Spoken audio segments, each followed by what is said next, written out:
Assalamualaikum warahmatullahi wabarakatuh. Salam bahagia Bapak Ibu guru hebat semuanya. Perkenalkan, nama saya Happy Fitriyanti. Saat ini saya bertugas sebagai guru pendidikan Pancasila di SMA Negeri 1 Kepulauan Sula.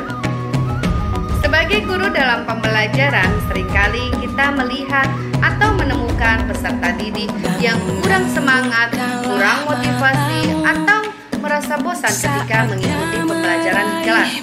Hal ini tercermin di salah satu kelas yang saya ajar, di mana dari 23 peserta terdapat 10 peserta didik yang belum mencapai kriteria ketuntasan tujuan pembelajaran.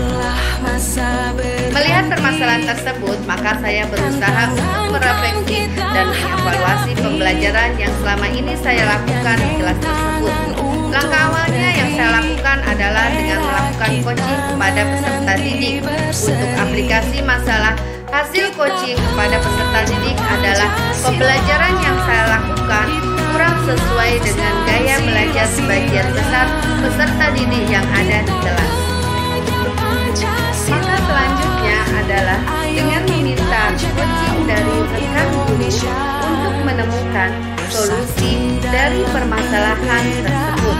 Solusi yang berhasil didapatkan adalah melalui penerapan pembelajaran berinvariansi di kelas.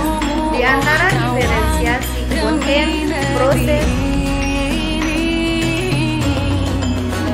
jadilah generasi emas, cerdas berkarakter itu kita, berjuang dan harus berani, kita terus torehkan prestasi.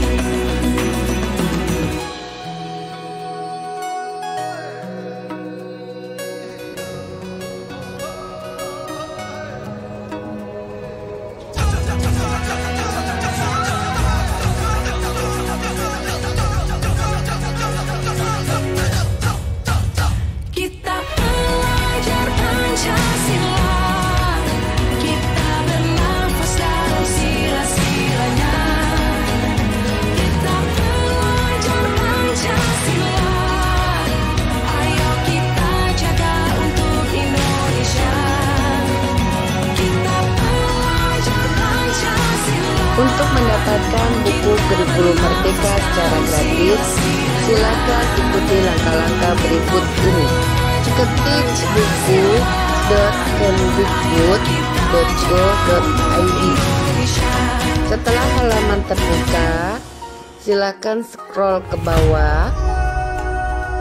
Di sini ada tampilan beberapa pilihan. Ada buku teks kurikulum Merdeka, buku non-teks, dan buku kurikulum 13. Silakan dipilih. Dan bukalah matamu, saatnya meraih mimpimu. Arahkan pandangan ke depan, Tuhan kan menuntunmu. Sadarilah masa berganti, tantangan kan kita hadapi, bergandeng tangan untuk negeri, era kita menanti berseri. Kita belajar Pancasila, kita bernafas dalam sila-silanya. Kita belajar Pancasila, ayo kita jaga untuk Indonesia. Bersatu dalam perbedaan, berpegang tangan dan berlari. Singkirkan egomu, oh kawan, demi negeri. Jadilah generasi emas, cerdas berkarakter itu kita, berjuang dan harus berani, kita terus torehkan prestasi. Pada tanggal